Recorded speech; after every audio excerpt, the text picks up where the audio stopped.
I've always looked at the world through numbers. It's easier that way. Numbers don't lie and cheat, they give it to you straight. Numbers have this sense of justice. It's amazing how years of work can be contained in just one Excel sheet, or how one look at statistics can formulate your opinion on something or someone. I'm not ignorant to the numbers that define my community. The Rio Grande Valley is one of the most poverty-stricken regions in the country.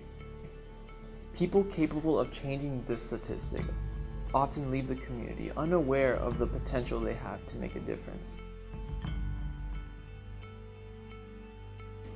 But if you look at it through the eyes of an investor, the Valley is a very shrugged up company with tremendous potential. I've always wanted to be an investor, but I've never dreamt of myself working in Wall Street. Everything I need, all the value, is in communities like the Valley. Sherrier is one of those students that doesn't allow his intellectual ability to sit still. He uses it to improve the lives of those around him. I think for me as his teacher, what's most humbling was even when he got accepted into Wharton, his initial reaction was to come back home with new knowledge to continue the work that he already started. In March, I was fortunate enough to be accepted into the University of Pennsylvania.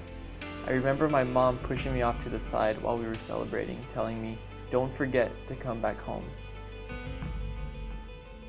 When I tell people I want to use my education to help my community, they look at me like I'm crazy. They say, "Why don't you go to the big cities and make the big bucks?"